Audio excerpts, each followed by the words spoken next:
혈관 청소와 간 해독에 효능이 있는 MVL. 당신의 혈관과 간 건강을 예방합니다. 나이가 들어가며 가장 문제가 되는 혈관과 간 건강. 양희삼 목사의 강력 추천 제품을 드셔보세요. 이 제품에는 폴리코사놀이 12mg, 밀크시슬 35,000mg이 함유되어 있으며 까다로운 호주 식약처 승인을 마치고 판매하고 있는 제품입니다. 20% 할인 가격으로 주문하세요. 혈관 청소부라고 불리는 폴리코사놀은 사탕수수 100돈에서 단 2에서 3kg만 추출되는 귀한 물질로 좋은 콜레스테롤인 HDL은 증진시키고 나쁜 콜레스테롤인 LDL은 분해하여 감소시키면서 콜레스테롤을 컨트롤하는 동시에 혈관을 튼튼하게 합니다. 간 해독 및 간 기능 개선으로 유명한 밀크시슬은 나생 엉겅퀴에서 추출되는 귀한 약재입니다. 1930년대 독일에서 밀크시슬이 간 기능에 효과가 있다는 것을 발견하고 지금까지도 활발한 연구가 진행되고 있습니다. 간 기능 해독과 지방 분해, 간염 예방과 간세포 생성, 간에서 황산화 작용과 간세포 단백질 합성 증가를 통해 간의 기능을 개선시키는 것으로 알려져 있습니다. 콜레스테롤이 걱정되는 분, 쉽게 피로를 느끼시는 분, 혈액순환이 잘 안 되시는 분, 암 예방 및 관리를 원하시는 분, 술, 담배를 하시는 분 등에게 도움이 됩니다. 하루 1회 1캡슐을 물과 함께 섭취하시면 됩니다. 주무시기 전에 드셔야 잠자는 동안 나쁜 콜레스테롤이 청소됩니다.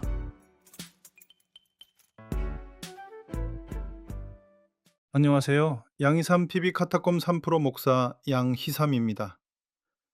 봄을 맞이해서 새로운 컨텐츠를 선보입니다. 교계의 원로 목사 4분을 모시고 4인 4색이라는 코너로 매주 수요일 밤 10시 여러분을 찾아갑니다.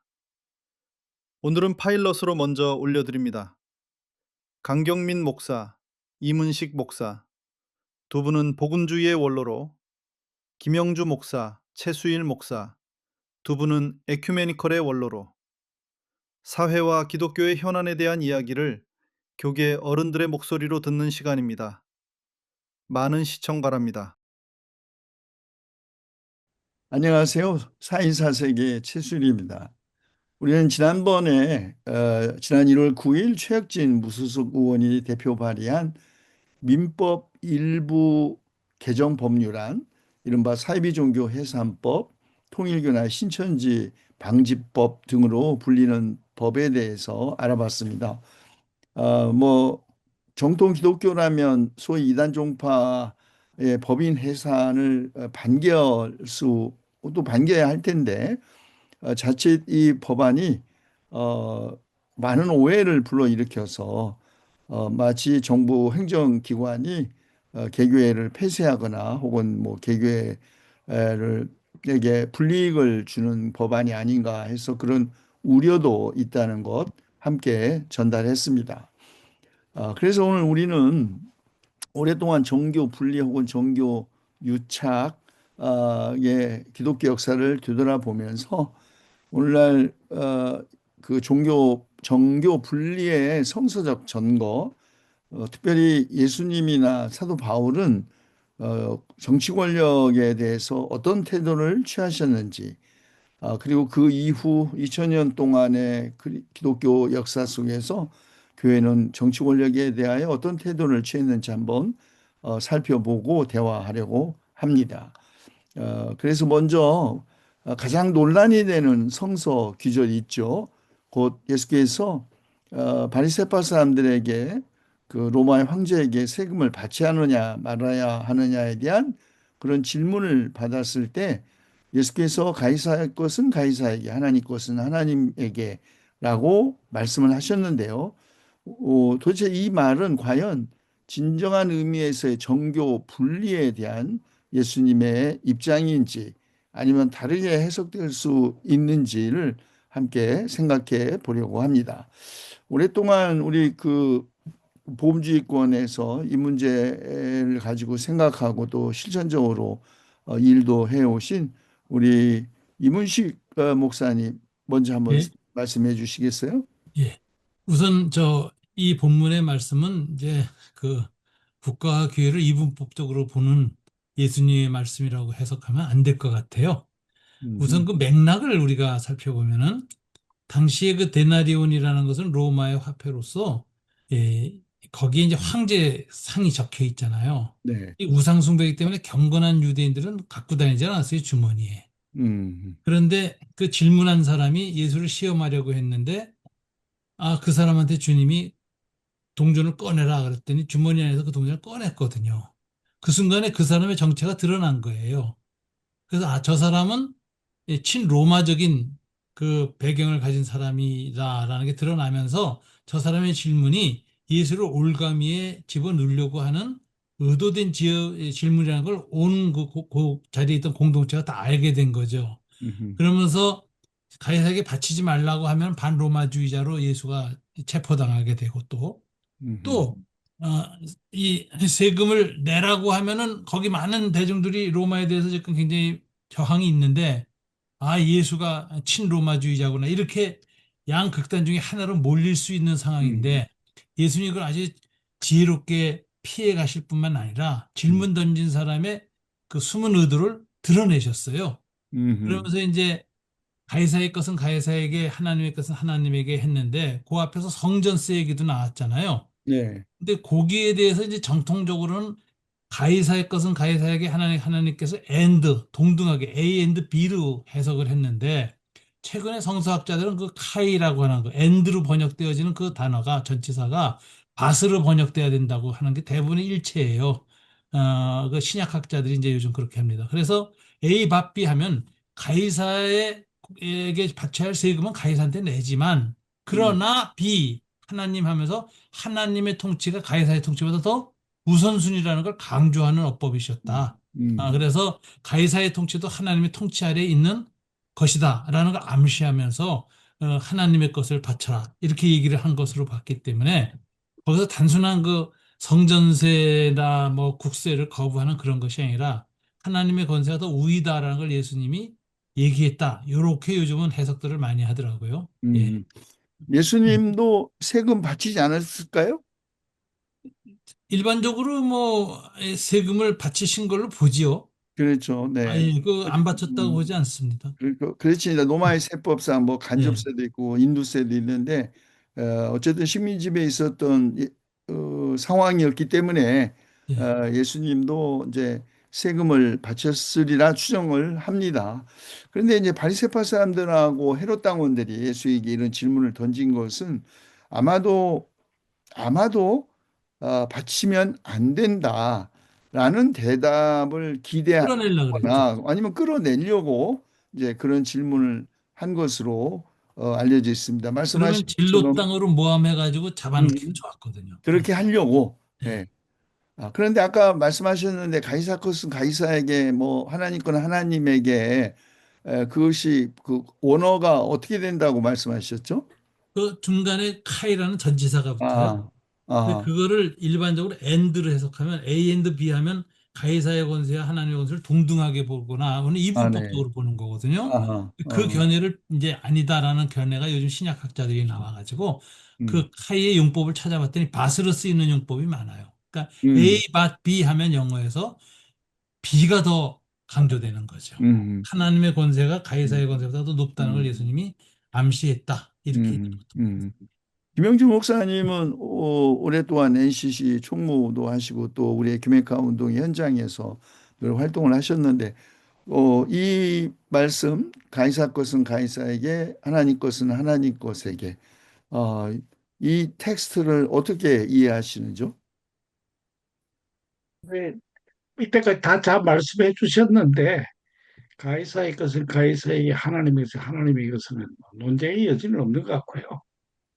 그 당시 피식민 계급 식민지 사람들이 당하는 아픔이고 그것을 어떻게 극복할 것인가라는 부분에 대해서 양각 개념을 사람들이 예수를 올무에 걸리려고 했던 거니까 이제 그거를 그 당시에 상황에서 비춰서 오늘날 우리는 어떻게 그걸 해석할 것인가라는 문제가 생깁니다.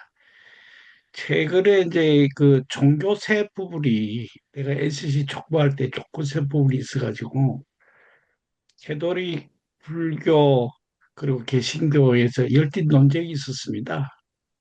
그 세금을 내야 될 것이냐 안 내야 될 것이냐라는 부분에 대해서 그 이때까지 목사들에게 세금을 안 냈거든요.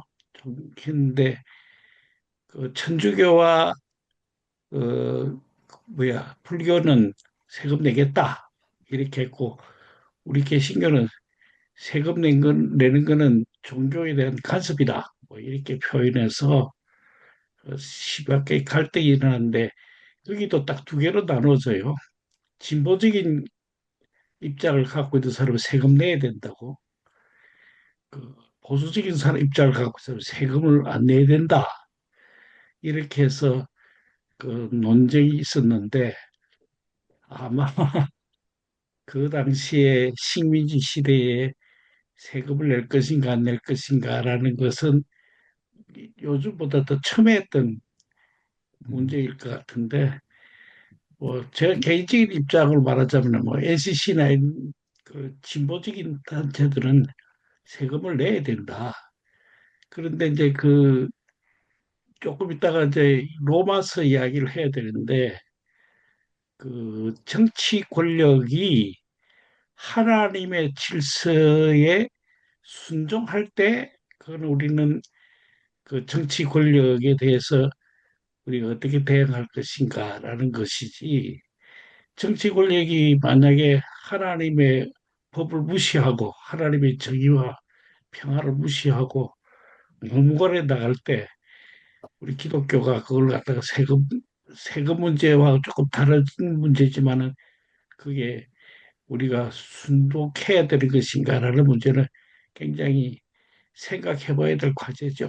차차 음, 이야기하면서 또 음. 다시 이야기를 풀어봤으면 좋겠습니다. 이야기가 한국 음, 종교인의 그 과세 음, 문제로 약간 좀 확대됐지만 음, 좀 확인해야 할 것은 뭐 보수와 진보를 떠나서 목회자 혹은 이제 종교인들이 소득세를 내는 것은 이게 이제 일종의 이중과세 제가 이해하는 한 이제 이중과세다. 왜냐하면 대개 이제 헌금으로 운영되는데 헌금을 내는 신자들은 이미 소득세를 내고 낸 데서 이제 헌금을 한 거고 그 헌금으로 이제 교역자의 사례가 지급되기 때문에 그 과세하는 건 이중 과세가 아닌가 아마 그런 논리로 그 반대를 했던 것 같은데 강 목사님. 맞습니다. 김 목사님께서 저 세금 문제를 진보는 좀, 찬성을 했고, 보수는 찬성을 안 했다. 현상적으로 보면은 그 말씀이 옳기는 하는데, 보수주의자들 쪽에서 세금을 이제 내지 않겠다, 내서는 안 된다, 뭐 하는 것도 지금 최소일 박사님이 지적한 그 이중과세 문제, 그런 관점에서 그렇게 이야기를 한 거지, 음, 지금 우리가 논의하고 싶은 이 국가와 교회의 이런 관계, 예, 이런 논리의 연장선에서 그렇게 한 것 같지는 않았고요. 이제 우리가 지금 큰 주제로 교회와 이 세속 국가와의 이 관계를 어떻게 설정하느냐 하는 문제에 있어서 그 예수님께서 가이산, 하나님의 것은 하나님께, 가이사의 것은 가이사에게 하는 이 질문이 그 문제를 해결할 수 있는 것하고는 거의 관계가 없는 그런 컨텍스트에서 주어진 질문이기 때문에, 음, 그 본문 자체가 논의가 된다는 것이 마땅치 않다고 생각합니다. 음. 그래서 우리가 그, 좀, 그, 최 박사님, 좀, 네, 얘기는 나왔기 때문에 네. 세금 문제 매듭을 짚고 간단히 넘어갔으면 좋겠어요. 뭐요? 일단, 가이사 것 아니면 아니, 예수님이 세금 내라고, 세금 내셨고, 예수님도. 네, 바울도 로마서 14에서 공세를 내라 그랬잖아요. 네, 그러니까 네. 세금을 안 낸다라는 것은 잘못하면 무정부주의적 태도가 돼요. 국가 그렇죠. 질서 네. 자체를 우리가 부정한다고요. 아니 그러면 그리고 세금을 내야 세금 되고, 노세 저항 운동을 했던 젤로파 예, 아들로보과의 예, 예. 그 관계도 문제 아니에요. 다음에, 아니, 그러고 지금, 우리가, 이중과세 얘기했는데, 그건 안 내려고 핑계댄 거예요. 나는 그렇게 생각해요. 왜냐면, 음, NGO 단체들이나 이런 데도 다 헌금 받아서, NGO 단체도 월급 받고, 그것도 세금 다 내거든, 근로소득세를. 그렇지. 왜 목사들만 안 낸다 그래, 이중과세로. 음, 그, 이중과세로는 안 내고 싶어서 그 핑계댄 거예요. 그 문제는 이미 우리 교계에서도 뭐 정돈됐죠? 정돈된 정리가 문제라고 됐죠. 예, 생각을 하기 예, 때문에 이 예, 문제는 뭐 우리가 여기서 논의할 예, 문제는 아니지 않나 하는 예, 생각이 듭니다. 예. 그, 그러니까 저, 음, 교수님, 최 박사님, 이, 로마의 권세에 대해서 가장 근본적인 비판하는 기저를 하나 좀 봐야 아, 된다고 생각해요. 저는 네, 신약 성경에서 놓치지 않고. 네. 뭔데요? 예수님이 제자들한테 이제 돌아가기 전에 이제 발을 씻어주면서 하는 말 중에 음, 이런 얘기를 해요. 너희는 이 세상의 이방의 왕들과 같지 않다. 그래서 이제 음, 기독교인의 권세에 대해서 교회 통치에 대해서 음, 음, 다르다고 딱 얘기하면서 이방인들은 음, 저들을 다스리면서 스스로 은혜자라고 부른다. 음, 베네피트라고. 그러니까 이 룰링 파워를 사용하지만 나는 너에게 음, 말하노니 너희는 그렇지 않다. 완전히 다르다고 얘기하고 섬기는 파워를 얘기하거든요. 음, 그래서 음, 로마 제국 같은 건 철저하게 권력을 가지고 룰링하는 권세예요. 이걸 예수님은 근원적으로 로마의 권세나 세속 권세의 그 룰링 파워에 대해서 음, 하나님 나라가 이건 완전히 그 권세가 다르다. 음, 하나님의 통치 방식하고 전혀 다른 방식이다라고 음. 근원적인 그 권력 자체를 비판한 건 사실인 것 같아요. 그렇습니다. 예. 그건 뭐 사실은 그 예수님의 40일 그 단식 후에 시험 이야기에서도 드러나는데 그 마귀가 나에게 엎드려 절하면 내 이 모든 세상의 전체 권세와 권력을 영광을 주겠다. 주겠는데 왜냐하면 이것은 내 것이니까. 그렇습니다. 그러니까 세계 권력과 영광은 사탄의 것이라는 거죠. 그러니까 예수님은 아까 또 그 가이사 거와 하나님을 이렇게 대비함으로써 사실 세속 권력, 그게 어떤 형태의 권력이든 그게 뭐 정치 권력이든 경제 권력이든 아주 그것을 그 하나님의 그, 그 아니다. 그거 음, 노라고 음. 말씀하심으로써 그 상대화 시킨 건 확실한 것 같습니다. 그, 그리고 또 다른 그 텍스트가 없을까요? 예수님의 국가 권력에 대한 그 응명한 태도를 아주 잘 보여주는 김영주 목사님. 예수님이 네. 내 나라는 이 가이스 빌라도하고 대화할 때 음, 이 세상에서 온 것이 아니다 그랬잖아요. 음, 근데 이 세상에서 온 것이 아니다 할 때 영어 성경엔 of this kingdom 이렇게 음, 오브르다 음, 하는데 요즘은 또 아까도 말했처럼 그 신약학자들이 저희 다시다들 프롬으로 해서 그래요. 음, 그러면은 이 세상의 방식으로 들어오지 않는다. 음, 그렇게 음, 얘기한다는 거죠. 내 음, 나라는 이 세상에 음, 속한 것이 아니다 할 때, 음, 이 not of 하면 완전 이원론적으로 다른 걸로 얘기하는데, 그게 아니라 음, 이 세상 안에 있지만 세상과 같은 방식으로 내 나라는 들어오지 않는다. 그래서 음. 프롬을 해석해서 칼과 권력으로부터 멀리 하셨다. 그런데 오랫동안 그 말씀, 내 나라는 이 세상에 속한 것이 아니다라는 말씀 때문에 보수적인 기독교인들이 뭐 국가 권력과 교회 권력은 완전히 네, 그 분리되어야 하고 이원론에 빠졌죠. 이원론에 빠질 수 있는 네, 근거도 제시하고 네, 세금 문제 논쟁도 그것이 또 결과적으로 많은 부분에서 이제 이원론적인 세계관을 갖도록 한 건 사실 아닙니까? 네. 오늘 그래서 우리가 프롬으로 논의하고 해석해야 있는 한다는 거는 주장은 오스카 음, 쿨만이라는 학자가 했습니다. 그거는 제가 좀 음. 설명하죠. 예, 프랑스, 네, 독일계 예, 프랑스, 신학자죠. 예. 음.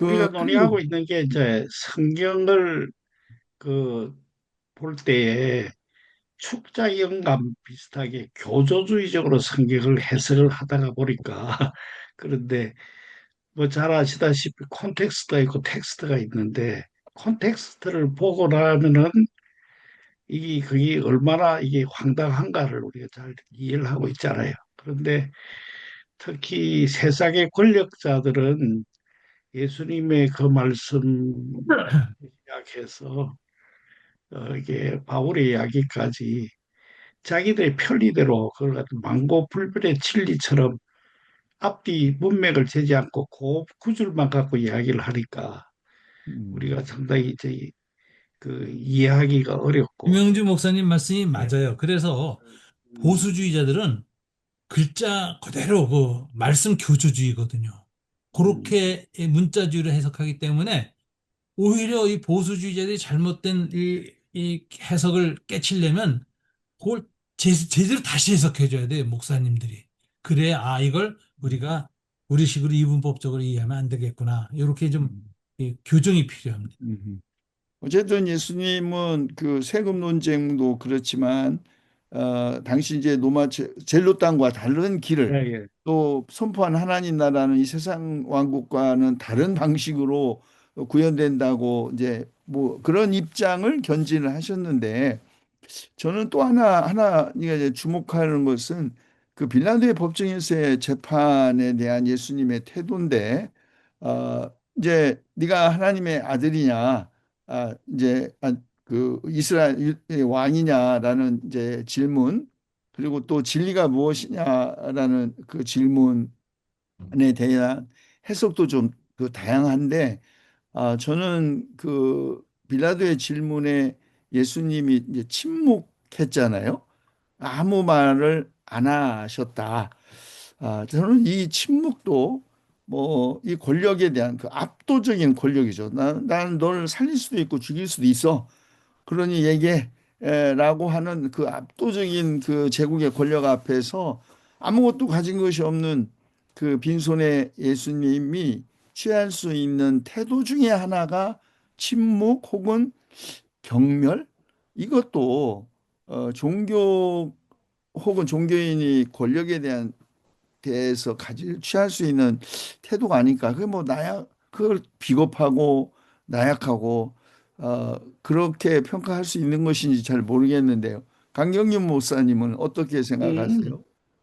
저는 그 예수님께서 그 두 가지로 대답하셨잖아요. 우선 네가 왕이란 게 맞냐? 그러니까 맞다. 그렇게 말씀하셨는데 음, 그다음에 또 그 빌라도가 네가 세속 권력의 음, 왕이냐라고 말할 때는 아니다. 내 나라는 세상에 속해 있지 않다. 그러니까 빌라도가 질문했던 그 관점에 따라서 그것을 수용하기도 하고 아니다고 말하기도 하고 그랬으니까 저는 그때 그 예수님의 말씀이나 우리가 전통적으로 지금 성서를 해석해 오는 관점에서 아직도 뭐 여러 가지 신학적 논쟁은 계속되지만은 크게 보면은 교회 권력, 교회 권위 또 세속적 권위가 서로 독립적이고 서로 상호 어, 보완적, 견제적 작용을 하고 있다라는 큰 틀에서는 이미 해석이 다 되는 것 아니에요?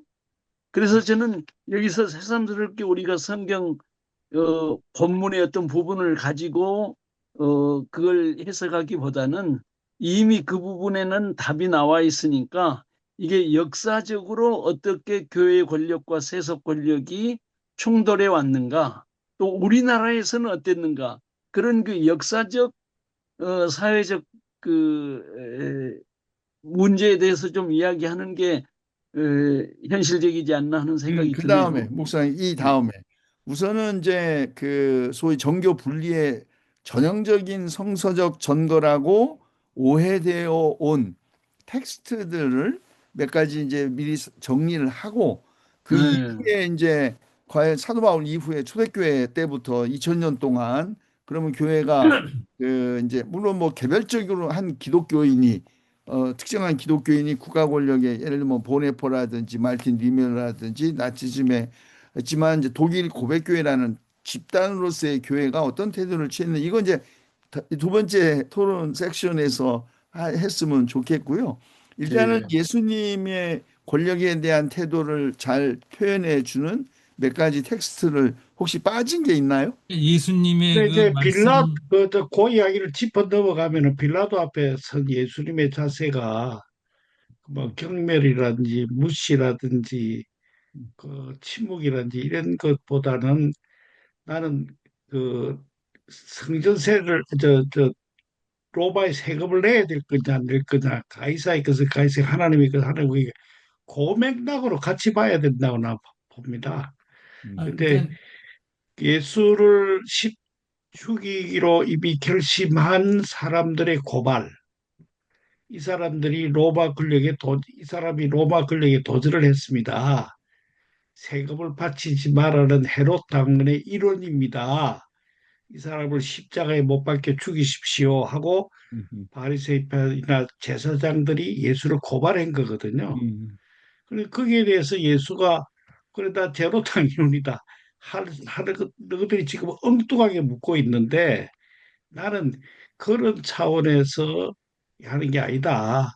라는 이야기고 예수님이 그 부분에 대해서는 성전세와 그 로마의 세금과를 엄격히 구분했듯이 내가 지금 그 논쟁에 빠져 있는 게 아니라는 거하고 똑같은 그 성전세 부분에 대해 저 세금을 가이사에게서 가이사에게 하나님께 하나님께라는 말하고 같은 맥락으로 봐도 될 것 같다는 생각이 듭니다. 저는. 예수님이 로마의 음, 실질 권세자들한테 굉장히 냉소적이셨어요. 음, 우선 이제 갈릴리 분봉왕 헤롯에 대해서 저 여우에게 가서 말하라 이런 말을 음, 했거든요. 그런 것도 그랬고 이 저 빌라도한테 얘기할 때도 빌라도가 네가 유대인의 왕이냐 그럴 때 그거 인정하지 않아서 You said so. 네가 그렇게 말했다. 음. 내가 한 말이 아니다. 그건 네 음, 말이고, 그치? 그건 네 말이지. 이러면서 그리고 내 나라는 네가 생각하는 것처럼 이 예. 세상의 왕국이 들어오는 방식으로 들어오지 않는다. 그래서 그걸 속하지 않았다 그러면 이원론이 되니까 그렇게 해석을 하는 데다가 그것은 열심당이라든가 로마처럼 그 칼과 권세로 나라를 세우는 방식으로 내 나라는 오지 않는다라는 걸 암시하는 얘기거든요. 음, 그리고 그걸 적극적으로 그저 뭐야 이렇게 나는 저 네가 말한 것처럼 이 고소당한 그 제목에 그대로 내가 행하지 않았다 하고 적극적으로 방언 안 하셨어요. 그래서 음. 예수님이 사실은 열심당원 중에 하나로 정치적으로 그렇습니다. 네. 살해당하시잖아요. 그렇죠. 예. 유대인의 왕이라는 예. 명패를 달고 그러니까 그 당시에 많은 사람들이 이 사두개파 바리새파들이 그렇게 모함도 했지만 또 많은 사람들은 예수를 정치적 예수로 착각했어요. 그래서 예수가 예루살렘 들어올 때 호산나 다윗의 이름으로 오시느니 하고 그 저 종려나무 흔들면서 맞이하는 건 그건 전형적인 음, 메시아 왕 영접하는 태도예요. 음. 뿐만 그러니까 아니라 뭐 나는 세상에 평화를 주러 온 게 아니라 검을 주러 예, 예. 왔다라고 이제 그 말씀도 사실 엄청 과격했는데 그 말씀은 이제 화평이 아니라 분열을 가져왔는데 딸이 어머니에게 아들이 아버지에게 뭐 며느리가 음, 시어머니에게 등등 음, 소위 그 그렇죠. 저항이 아래에서 위로 이렇게 어, 표현을 한 거거든요. 그래서 그렇죠. 그 당시에 이제 가부장적 질서를 사실은 예수님이 아주 의식적으로 상대화시켰죠. 예, 미가서를 근거로 이제 그러니까 판례를 이게 하신 거죠. 부모 자식이라든가 사위와 아버지 이런 그 기존의 모든 혈연적 질서나 이런 가정적 질서나 국가적 질서 있잖아요. 이 모든 것은 예수님을 맞이하는 것에 따라서 그 가치가 달라지는 거예요. 음흠. 그래서 예수를 영접함으로써 예수를 영접한 사람과 영접하지 않은 사이가 아무리 부모 자식 간이라 하더라도 그 사이는 음, 분열이 일어난다. 가치와 질서, 진리의 분열이 일어난다. 이런 것을 얘기했기 때문에 칼이라는 말을 그냥 뭐 폭력적으로 열심당원들의 칼로 그런 건 해석해서는 아니죠. 안 네. 되고 근원적인 분열이 시작됐다. 그렇죠. 예? 이렇게 새로운 질서가 들어왔다. 이렇게 네. 해석을 해야죠. 네. 어제는 예수님은 그 사실은 그 젤로 땅과 이제 소위 그 평화당이죠. 뒤로는 앞으로는 이제 사실은 겉으로는 그 뭐라고 할까 음, 저항하는 것처럼 보이지만 내면적으로는 이미 세금을 바침으로써 로마 제국에 그 기생했던 유대 종교 지도자들의 위선을 폭로하고 그렇다고 젤로적인 입장을 취했지만 무장 항쟁의 길을 선택하지 않은 것은 그렇죠. 아, 산상보훈도 보면은 예수님은 진로 땅하고 전혀 다른 가르침을 줬어요. 네, 그렇죠. 그래서 진로 땅으로 볼 수는 없는데 현상으로는 진로동안하고 비슷했습니다. 음, 왜냐하면 지방에서는 로마 권세의 그 어떤 그 지방적 질서로다 주는 게 이제 말하자면 그 회당 질서 아니에요? 바리새인들. 근데 중앙은 성소를 중심으로 성전 질서에서 사도계파를 중심으로 해서 질서가 이루어져서 로마의 질서가 유대 안에 이렇게 안착하게 되는 데는 성전 지배와 회당 지배가 있는데 예수님이 둘 다 하고 싸웠단 말이에요. 정면으로. 그렇죠. 지방에서는 회당하고 계속 음, 싸우고 서울 올라가면 성전을 파괴하라 그러고. 음, 그러니까 이거는 이거 저 성전주의자들이나 회당주의자들이 볼 때는 아주 테러리스트죠. 과격한 사람이죠. 음. 예, 예수님 이야기 이제 조금 건너가서 사도 예, 바울로 갈까요? 이제 예, 사도 바울 많은 비판적인 사람들은 사도 바울이 예수의 그 가르침의 급진성을 그 완화했다든지 교회에 대한 그 관심 때문에 예수님의 그 좀 날카로운 그 가르침이 무뎌졌다라고 이제 비난을 해서 바울이 기독교를 변질시켰다 뭐 이렇게 비난하는 사람도 있고 아니다. 그럼에도 불구하고 연속성이 있다. 이제 예수 운동과 사도 바울의 삶과 선교 사이에는 그럼에도 불구하고 또 우리 한국교회 많은 다수의 사람들이 로마서 소위 유명한 13장 그 말씀을 가지고 그 사도 바울의 이제 예를 들면 각 사람은 위에 있는 권세들에게 복종하라. 권세는 하나님으로부터 나지 않음이 없나니 모든 권세는 다 하나님께서 정하신 바라. 이 로마서 13장 1절의 말씀에 의하면 어떤 형태의 권세, 정치 권력이건 뭐 경제 그거 다 하나님으로부터 온 것이니까 순종해야 한다.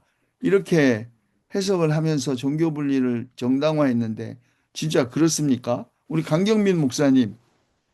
로마서 13장 그 부분을 다시 한번 제가 보면은요, 다스리는 자들은 선한 일에 대하여 두려움이 되지 않고 악한 일에 대하여 두려움이 되나니 이렇게 전제를 하거든요. 음, 그러니까 사도 바울이 로마서 13장에서 말한 것도 아주 명확하게 그냥 문자 그대로 다 해석을 하더라도 정당한 질서, 하나님께서 하나님의 공의와 하나님의 정의와 하나님의 인애를 실현하기 위한 정당한 질서에 대해서는 그게 하나님이 주신 음, 권세니까 순종하라 라는 그 전제가 분명하거든요. 이 권위가 정당하게 실현된다라는 전제를 가지고 이제 순복하라고 이야기한 거니까 음, 바울의 메시지가 혼돈해서 해석돼야 할 이유는 전혀 없다고 생각을 하는데 음, 다만 음, 현실 속에서 과연 그게 정의를 실현하고 있는 권세냐 그렇지 않은 권세지 않은 해석의 차이는 다양할 수밖에 없기 때문에 거기서 오는 혼동이라고 저는 생각을 합니다. 그러면 불의한 권세에 대해서는 어떻게 하라는 가르침이 있나요? 바울에게? 오히려 불의한 권세에 대해서 어떻게 저항하라라고 말하지 않은 것 때문에 바울에게는 그런 게 없다라기보다는 그때 바울 당시의 상황이 로마라는 혹은 뭐 로마의 그 제국주의를 벗어나 있는 음, 나라라 할지라도 절대적인 권력을 정부가 가지고 있다라고 생각하는 사회 아니다. 그보다 더 큰 권세가 있다라고 말하는 것 자체가 그 당시에는 그 절대 권력에 저항하는 파워가 아니었을까요? 네. 아, 유일한 음, 권세를 주장하고 유일한 권위를 주장하고 그것이 당연하다고 생각하는데 음, 그것보다 더 근본적으로 중요한 권위가 있다. 그리고 그 권위는 당연히 도덕성을 전제하는 그런 권위를 이야기했기 때문에 그것 자체가 그런 그 잘못된 권위에 대한 엄청난 음, 도전이었다. 음, 이렇게 해석해야 음. 맞지 않을까요? 그가 바울의 이제 국가 권력의 그 뭐 기능, 즉 긍정적 기능, 뭐 치안 유지라든지 질서를 잡는 거, 뭐 이런 거까지 뭐 부인하는 무정부주의자는 아니었는데 그렇죠. 예. 그럼에도 불구하고 하나님의 절대 주권에 대한 믿음인 이 지상에서의 절대 주권을 주장하는 모든 권세를 상대화 시켰고 거기에 저항을 했냐라는 부분은 그의 죽음이 결과적으로 저항했다는 걸 보여주는 게 아닌가. 예를 들면 그 당시 로마 황제가 쓰는 모든 칭호가 그리스도론적 칭호였잖아요. 주, 그리스도 이게 다 로마 황제가 스스로에게 그래서 붙였던 칭호인데 그래서 이제 소위 황제가 신격화되는 것에 대해서는 어, 반대했고, 바로 그것 때문에 결국은 감옥에 갇혔고, 순교한 게 아니냐, 이렇게 주장하는 사람도 있는 것 같은데요. 어떻게, 당시 음, 로마는 그 다신론주의자들이잖아요. 그렇죠. 그 여러 신들이 있었는데 음, 바울이 유일신을 이야기하는 것은 그 로마가 갖고 있는 그 당시 종교 체제나 권력 체제에 대해서 부정하는 거고요. 그래서 이제 음, 흔히들 이렇게 표현하더라고요. 그 초대 교회가 열강적 광신주의가 있었다. 그래서 우리는 이 세상의 권력하고 상관없이 우리는 하늘나라에 속한 사람이다 해서 현재 살고 있는 우리의 현실을 너무 무시하는 그런 또 다른 부분에서 이원론인데 그거하고 그다음에 그 로마가 아무래도 권력을 유지하기 위해서 세금을 많이 걷었는데 그 세금에 대해서 저항하는 운동이 굉장히 아까 제로땅과 같은 그런 마카비 운동이라든지 이런 것들이 있어서 도 아니면 뭐다라고 해서 그냥 극단적으로 가고 있는 세력들이 그 당시에 있었대요. 그리고 세 번째로 아까 조금 전에 말씀드린 대로 그 로마 절대 권력, 죽이기도 생사여탈 걸 가지고 있는 절대 권력 앞에 지금 겨우 셋순이 도달하고 있는 기독교 공동체가 거기에 대해서 너무 지나친 저항이나 이런 것들이 우리 공동체에가 이게 뿌리째 뽑힐지 않을까라는 바울의 배려다. 그렇게 음, 표현하고 있고 아까 최 박사가 말씀하신 것처럼 로마 권력에 대항을 해서 바울이 로마 권력하고는 절대 타협을 안 했지 않습니까? 로마 감옥에 가갖고 거기서 순교했잖아요. 그런 부분에서 보면은 절대 권력에 순복하라는 말은 굉장히 왜곡된 말이고 기독교인으로서 좀 이게 좋은 자세를 나는 가지고 있지 않았던가 이런 생각이 듭니다. 그런데 로마서 현재 제 13장에서 지금 어, 예, 로마서 13장에서 국가 권세에 순종하라 한 것은 그건 어소리티예요. 국가라는 그 권위는 하나님으로부터 맞아요. 주어진 음, 것이다라는 것을 인정했고요. 음, 다만 그 국가 권세를 부여받은 파워, 권력자들에 대해서는 상대적으로 봤어요. 그건 정의를 위한 칼로 주어졌지 악을 위한 칼로 주어지지 않았다. 근데 음, 만일 그 권력을 부여받은 자가 하나님의 권세에서 주어진 권력과 달리 악을 향해서 그 칼을 쓴다. 그럼 저항해도 된다 하는 논리가 그 논거 안에 들어있죠. 예. 음, 그 이미 전제되어 음, 있는 거예요. 그래서 이제 저항을 하는데 저항의 방식이 초대교회는 순교적 저항이었어요.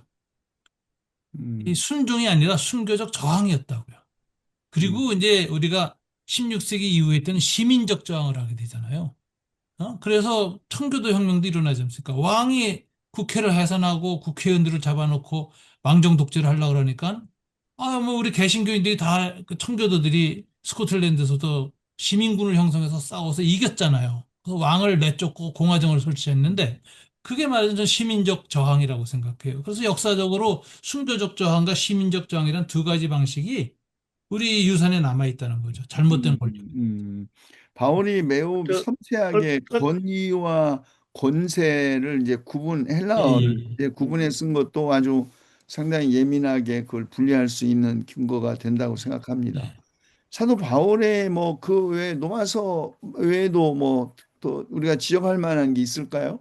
그 베드로전서 같아도 위에 있는 권세에게 순종하라 할 때 거긴 다 어소리티예요. 음, 그건 해석을. 음, 무조건 폴리티컬한 현세적 권력 그 자체에 순종하라는 뜻은 아니었다.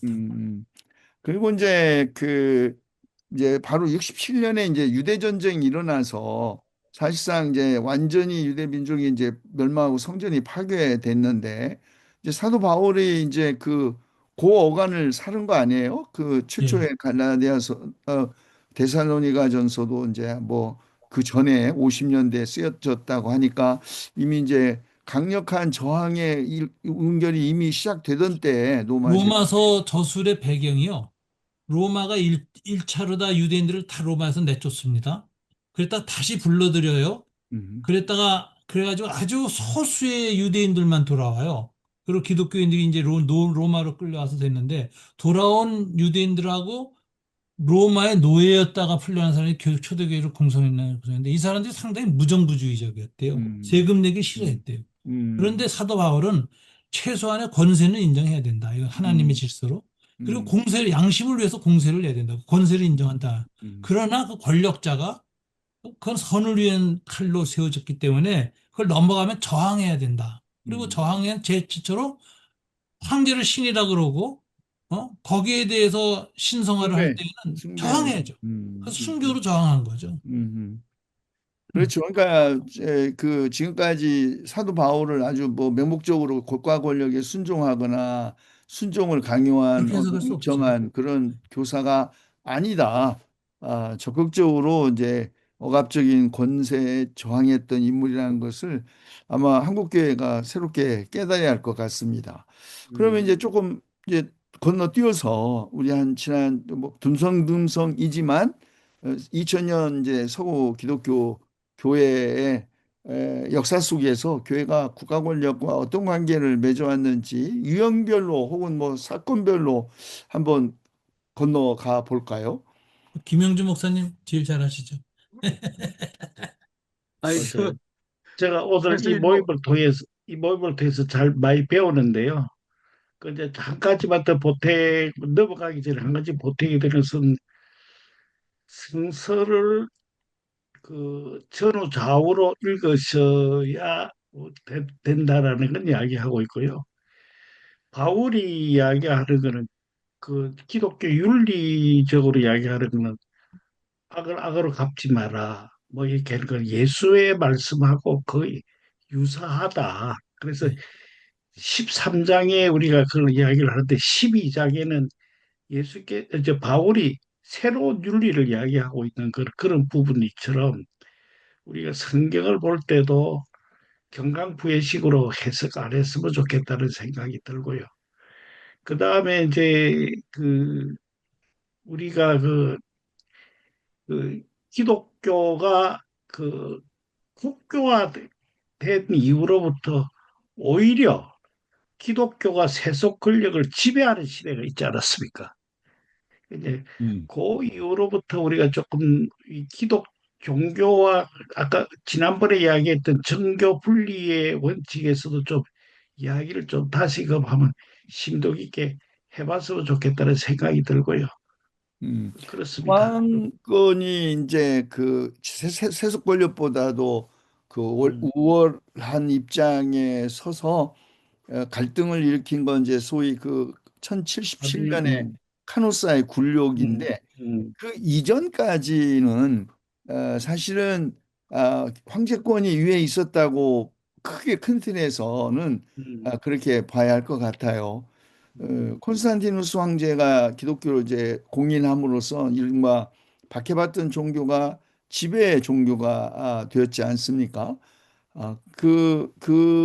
그리고 이제 그때부터 그런데 이제 콘스탄티누스 뭐 다 아시겠지만 어쨌든 제1차 니케아 공예를 325년에 소집한 건 소위 그리스도론 예수의 신성과 인성에 관한 아리우스파와 정통파 간의 이제 그런 신학적 갈등을 해소하고 하나의 제국, 하나의 황제, 하나의 교회라는 이데올로기를 관철하기 위해서 소집했다는 건 정설입니다. 그런 점에서 물론 이제 거기에 반대하고 뭐 뛰어나간 아리우스파가 이단으로 정죄를 받았지만 사실은 교회 내부 분열, 그 주교자를 어떻게 누구를 뽑을 것인지 혹은 삼위일체 교리에 대한 신학적 논쟁을 국가 권력이 개입해서 해결한 사건이거든요. 소위 니케아 공의회가. 근데 그 음. 뒤로도 사실은 많은 경우 이제 물론 테오도시우스 황제 때는 이제 진정한 의미의 국가 종교로 이제 새로운 변화를 겪었지만 황제권과 교황권의 긴장과 다툼은 사실 12세기에 올 때까지는 이른바 두왕국설, 아고스티누스의 두왕국설, 하나님 나라와 지상의 나라, 혹은 뭐 양검, 뭐 두 개의 칼론, 뭐 이런 것 등등으로 양검론. 된 것 같아요. 원래 근데 강경민 목사님, 예, 이 국가 뭐 동방교회하고 뭐 서방교회가 분리된 이후 또 여러 가지 변화가 있었겠지만 전반적으로 교회와 국가 권력의 관계를 어떻게 볼 수 있을까요? 고대에서 중세까지. 그동안에는 우리가 이제 지금까지 이야기는 신학적인 그런 어프로치를 했다면 지금 한 이야기는 이제 역사적인 어프로치 아니겠어요? 그렇죠. 네네. 그러니까 이제 AD 그 로마의 국교가 된 이후부터는 기독교가 이제 계속 세를 불려가지고 한 천년까지 네. 까지는 그 천년부터 한 1500년 거기까지는 기독교 그 교황권이 예. 세속권을 압도하는 그렇죠. 이제 그런 역사가 됐을 거고 음. 그런 상황에서 루터의 종교 개혁이 네. 일어났는데 네. 그 루터가 종교 개혁에서 이렇게 성공할 수 있었던 것도 독일의 이 제후들의 그저 도움이 없으면. 협력을 얻었기 때문에 성공했다라는 게 일반적인 관점 아닙니까? 그렇습니다. 예. 그러니까 이제 오히려 그 루터의 종교 개혁을 통해서 그 과대했던 교황권이 이제 약화되고. 배제를 당하고 예. 그러면서 이제 점점 종교 개혁 이후 한 500년 동안은 어, 이 교권과 그 교회권이 서로 좀 이렇게 독립적인 그런 이제 건강한 관계를 가져온 시대였다. 크게 보면은 음. 그렇게 봐야 하지 않을까 싶어요. 네. 그 사실 시간이 다음에 많이 이제 가서요. 음. 한 가지 이제 우리가 정돈을 해 나가야 되는데 그 교회사 속에서의 그 국가와 교회의 관계를 조금 더 자세히 다룰 필요는 있는데요. 이 종교개혁 이전에는 황제권이 교회 권한까지도 교회 회의를 소집하고 많이 영향을 미쳤잖아요. 그런데 루터 때에 실패한 거거든요. 그리고서는 황제보다는 제후들이 이 루터 편을 들면서 민족주의와 제국주의의 분열이 일어납니다. 음. 그때부터 개신교 때부터. 그리고 그 민족주의 중심의 개신교 경향이 영국 교회라든가 뭐 그 성경 번역하고 막 자국어로 번역하면서 민족주의 경향이 개신교하고 강해졌고, 근데 산업혁명 이후에는 신흥 부르주아하고 기독교가 연대를 해버렸어요.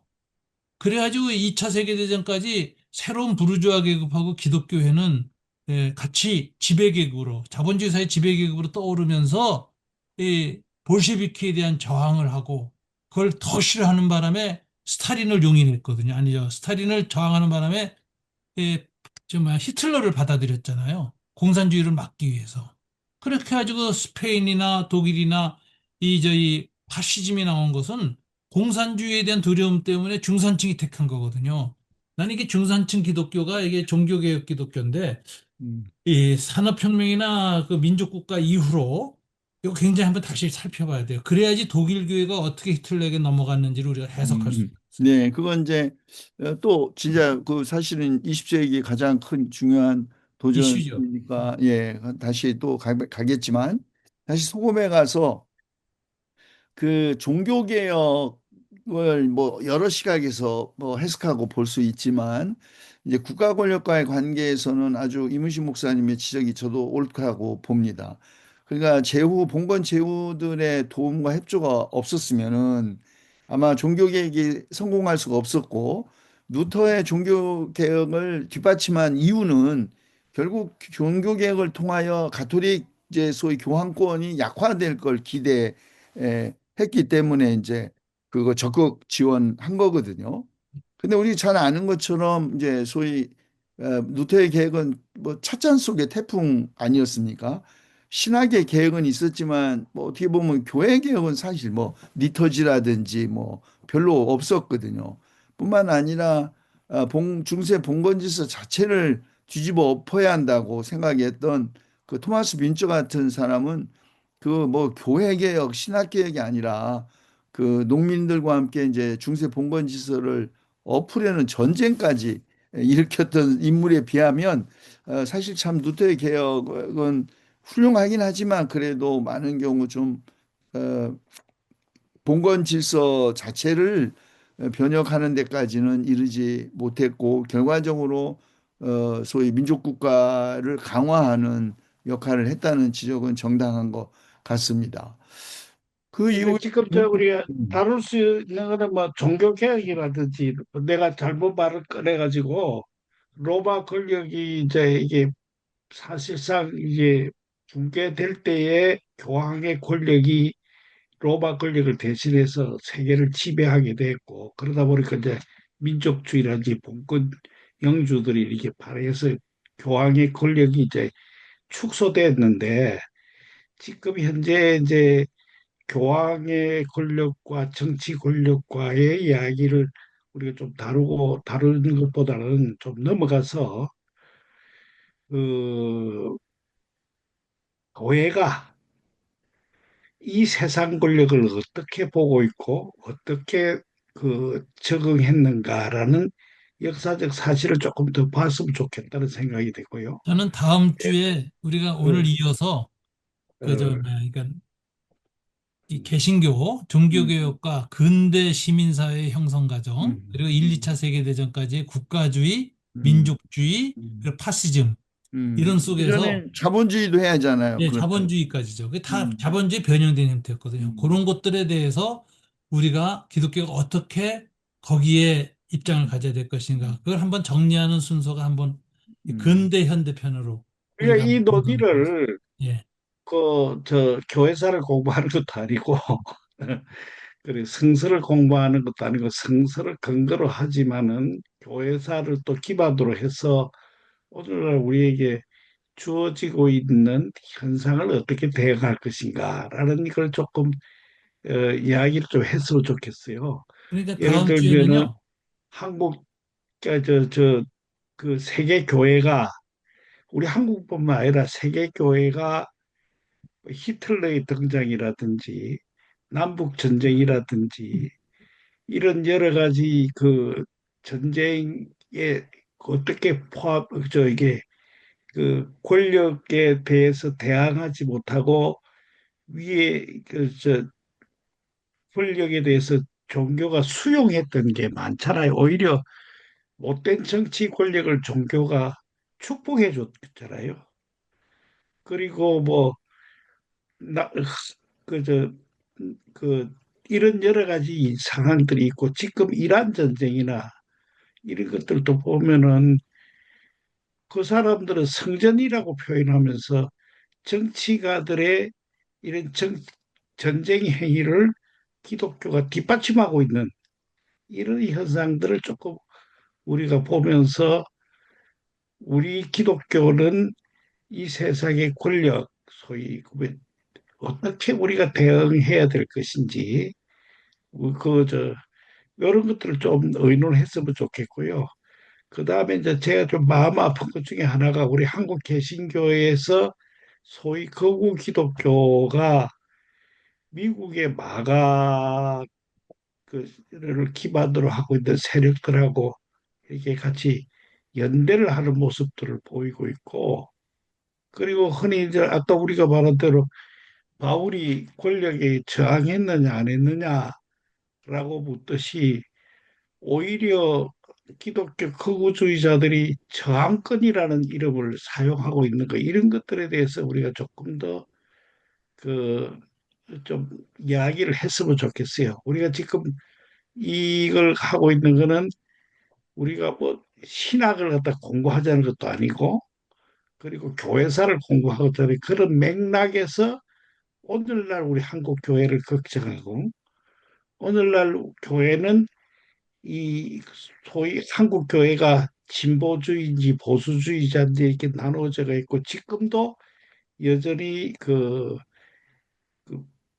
교회가 이렇게 그 소위 독재 정권이나 이렇게 굴절된 역사관에 동의를 하고 있는 것은 아무런 반성이 없는 이런 부분에 대해서 우리가 좀 이야기하면 안 될까? 이렇게 제안을 해봅니다. 예. 네, 뭐 다음 시간에 주제는 우리가 좀 더 논의를 하는데 제가, 일단은 제가 그 제 제안입니다. 전에 네, 최수일 박사님이 주신 공공신학 있잖아요. 네, 그 책이 내용이 아주 적금 우리가 다음에 다룰 주제하고 맞아떨어져요. 네, 그러니까 근대 시민사회로 들어서면서부터 기독교는 지지했던 민족주의, 산업화 이후에 지지했던 자본주의, 그 후에 지지했던 국가주의에 의해서 우리 폭력을 당했어요. 전 음, 세계가. 음, 지금도 벌어지는 것은 트럼프라니 뭐니 다들 이게 다 국가주의, 민족주의거든요. 저 이게 그렇고. 그러니까 세계 질서가 이렇게 변한 상황에 한국교회까지 세계교회가 지금 서 있어요. 위기 속에서. 그래서 우리가 어떻게 대응해야 될 것인가. 음, 이것을 이제 다시 한번 논의를 하면은 음, 아마 시사점도 많고 도움이 음. 될 것 같습니다. 그러니까 이제 사실은 이제 16세기 이후에 이제 그 산업화 물론 이제 그리고 이제 뭐 막스 베버 태제를 빌려도 어쨌든 프로테스탄트가 그 윤리가 자본주의 이 경제를 이제 발전시키는 데 결정적인 역할을 했다. 그래서 이제 경제 권력화 되어 가는 과정이 있고 뭐 정치 권력화에 가는 과정이 있고 그다음에 이제 민족주의 문제가 있는데 이것을 좀 연대 순으로 좀 나눠서 한 예. 시간 안에 이 세 가지를 다 다룰 수는 없는데 제 제안은 뭐 우리가 꼭 연대 순을 따라가지 않아도 된다면 저희 우리가 사인의 이름으로 이번에 그 이란 전쟁에 대해서 성명서를 발표했지 않았습니까? 예. 그래서 이제 이른바 이게 진짜 그 600만 명이 학살당했다는 그 역사적 경험과 그것 때문에 막 일본이 또 히로시마 때문에 전쟁 전범 국가가 전쟁 피해자처럼 이 되는 것처럼 유대인들이 그 정말 나쁘게 보면은 그 자기들이 당한 그 아픈 역사적 기억을 오히려 더 악랄하게 자신의 폭력을 정당화하는 데 쓰는데 뭐 지금 이 전쟁 반유대주의 그리고 이제 차라리 좀 좁혀서 히틀러 뭐 나치즘과 뭐 교회라든지 아니면 뭐 예를 들면 자본주의와 뭐 교회라든지 뭐 이렇게 좀 좁혀가지고 논의를 하면 좋겠는데요. 예. 어떠세요, 강 목사님 생각은? 예, 우리가 지금 뭐 이제 계속 토론에 가면서 우리 토론의 그 퀄리티를 올려가면 된다고 생각은 하는데 지금 오늘 저녁 이야기도 우리가 지금 초점을 좀 놓치고 너무 광범위하게 교회사적 이야기를 음, 하고 음, 있었지 않나 하는 그런 생각이 좀 들어요. 그 우리 예, 초점은 교회 권위와 세속 권위의 그 관계를 좀 가지고 이야기하자. 이제 음, 이런 거였는데 그러다 보니까 뭐 성서를 이야기하지 않을 수 없고 교회사를 이야기하지 않을 수 없고 하는 그런 문제가 있어서 너무 이렇게 논의가 확대되어 간다 하는 그런 아쉬움이 좀 있습니다. 그래서 이게 교회 권력과 세속 권력의 관계라는 그런 그 주제에서 좀 벗어나지 않게 음, 이야기를 좀 좁혀가면 좋겠다라는 생각이 들고 그런 면에서 이제 우리가 시간이 많이 남지 않아서 우리 한국 교회에서 교회 권력과 세속 권력의 관계를 좀 한번 빠르게 정돈하고 맞춰야 하지 않을까 싶은데요. 음. 오늘 이 시간에요. 지금. 지금 오늘 하긴 좀 시간에는 이제 조금, 뭐 다음에 어렵죠. 하자 해도 좋고요. 네, 저는 오늘 지금 시간에는 한 그 시간이고, 복잡하고, 개념이요. 음, 개념을 정확하게 잡자면 시민사회에서의 기독교회와 국가의 관계예요. 그러니까 시민사회로 들어섰기 때문에 저는 민족주의나 국가주의나 혹은 자본주의의 한계를 시민사회라고 하는 새로운 이 사회 질서 안에서 교회가 여러 가지로 재비판하고 저항하고 교회 자리를 잡아야 되거든요. 그걸 못하고 있어요, 우리가 교회가. 그래서 그냥 뭐, 기득권 세력의 포로가 되거나 민족주의적 극우 세력이 되거나 말이죠. 어? 트럼프 마가 세력은 전부 인종주의 아닙니까? 이런 식의 현실이 일어나고 있는데 그거를 아마 시민사회에서의 교회와 국가 이런 정도의 주제를 가지고 정돈하면 다 다룰 수 있지 않을까 싶어요. 자, 부분이 그 이제 최 중요한데, 박사님이 이 마무리하는 발언을 하고 어, 이따 토론하죠. 거기다 다시 우리 논의를 합시다. 예. 예, 최 박사님한테 이제 질문이기도 하고, 그, 우리 토론의 방향에 대한 제안이기도 하는데, 지금 종교개혁 이후에 500년의 그 기독교 역사를 보면은 유럽이라는 큰 덩치가 하나 있고, 또 하나는 미국 교회라는 그 큰 덩치가 하나 있거든요. 그리고 우리는 미국 교회의 영향을 굉장히 절대적으로 받은 그런 그 역사 아닙니까? 우리 한국 교회의 역사라는 게.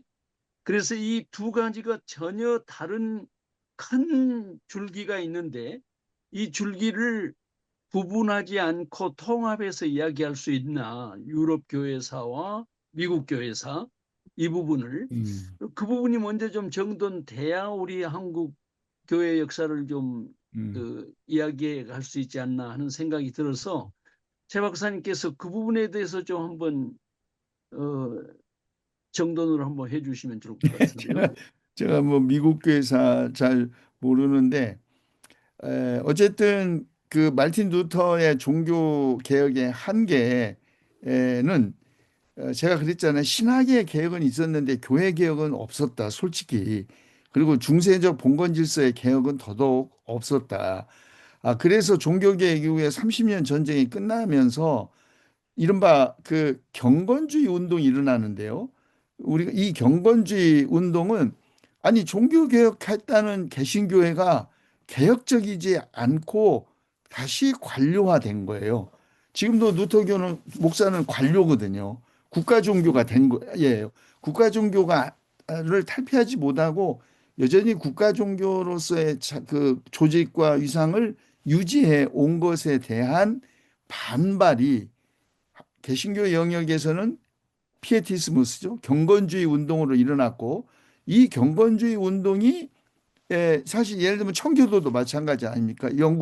미국에 건너간 청교도도 소위 영국 성공회 그 결혼 문제 때문에 왕과 결혼 문제 때문에 결국 교황청으로부터 빠져나온 성공회가 또 여전히 그 가톨릭하고 아무 차이가 없는 거예요.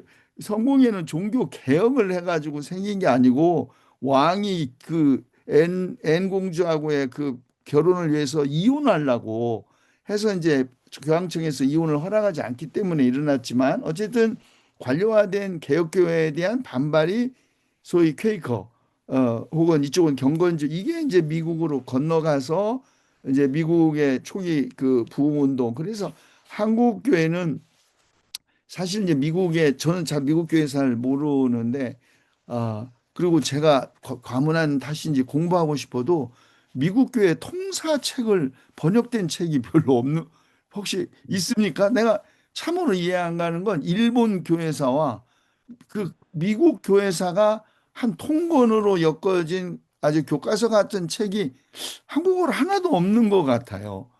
어, 어, 그래서 그게 참 저도 아쉬워요. 그래서 오늘 우리의 한국교회 현실을 보려면 사실 그 뿌리 유럽의 종교개혁만이 아니라 사실 훨씬 더 이제 미국으로 건너간 초기 경건주의 그 각성운동 플러스 그다음에 근본주의 신학 이제 또 뭐 우리 뭐 초기 선교사들은 그렇다 치지만 뭐 한경직 뭐 김재준 등은 이미 리버럴한 신학을 미국에서 공부를 하고 이제 들어와서 한국 교회는 훨씬 복잡한 접근을 해야 하는 것 같아요. 그래서 오늘 이 시간에 그것까지 할 역량 저도 뭐 아는 게 별로 공부를 더 해야 하고 다만 이제 다음 시간에 우리가 이걸 보시는 분들에게 좀 최소한의 어떤 뭐랄까 예상을 할 수 있게 하기 위해서 우리가 또 준비를 하기 위해서 다음에는 뭘 하면 좋겠는지 그 주제를 좀 말씀하고 한국은 미- 그건 조금 시간을 두고 공부를 더 하고 하면 어떨까 싶으네요. 어차피 우리는 어디로 가든 결국 우리 문제로 오는 거거든요. 그러니까 사실은 뭐 제 개인적인 생각이 그랬는가도 모르겠는데 이 교권과 세속권의 이 관계 문제는 사실 우리 한국 교회의 현상을 좀 더 깊이 들여다보기 그렇죠. 위해서 그러다 그렇습니다. 보니까 네. 뿌리를 봐야겠다 해서 그렇죠. 지금 세계 교회사로 간 네. 건데, 예, 그래서 우리 한국 교회 문제를 좀 분명하게 이야기 정돈하는 게 아주 중요하긴 하거든요. 네. 예. 근데 자, 이제 그러다 보니까 우리가 모든 답을 주려고 하지 말고, 그렇습니다. 예, 그러니까 그 오늘날 일어나고 있는 현상에서 우리가 원로라면 원로인데 원로 종교인들이 한국 교회를 걱정하고 이 시대 상황에서 우리가 어떻게 대응할 것인가라고 조금 범위를 좁혔으면 좋겠고요. 그리고 지난번에 우리 네 명이 모여서 그 이란 전쟁에 대해서 성명을 냈는데 뭐 여러분들 어떤 반응을 받았는지 모르겠지만 나는 사람들이 아주 너무 좋은 문서를 냈다. 그런데 아쉬운 거는 좀 이렇게 광범위하게 연서명도 많이 하고 이렇게 했으면 좋았을 뻔했다라는 아쉬움을 토로하는 사람들이 있어요. 그래서 만약에 이제 우리가 이게 이야기를 하다가 보니까 정교 분리라는 한국의 현황에 대해서 그걸 설명을 하다 보니까 자꾸만 이제 역사적으로 신학적으로 이야기를 하게 되고 또 오늘 그 상당한 부분 성경을 어떻게 해석하느냐에 따라서 우리가 너무 시간을 많이 보낸 것 같거든요.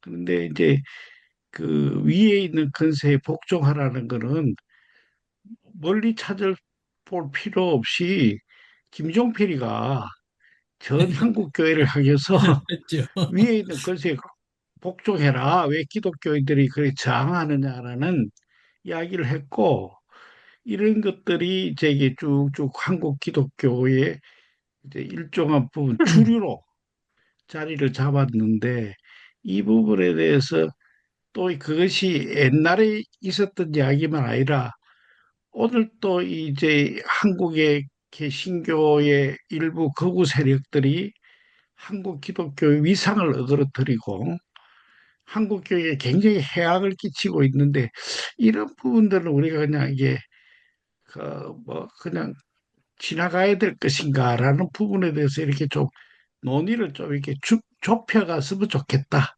이런 생각이고요. 그래서 오늘 이 모임은 이 정도 끝이시고 조금 뭐 보는 사람도 좀 답답하겠지만 다음에 또 우리가 조금 이 모임을 마치고 난 뒤 좀 정리하셔서 한번 다시 이야기를 좀 했으면 좋겠다는 생각이 듭니다. 네. 뭐 이건 오늘 이 저는 대화는 여기서 이걸로 마치도록 음, 음. 하겠습니다. 동청해 주셔서 고맙습니다. 다음 주에 뵙겠습니다. 안녕히 계십시오. 감사합니다. 네, 안녕히 계세요. 감사합니다. 예. 네.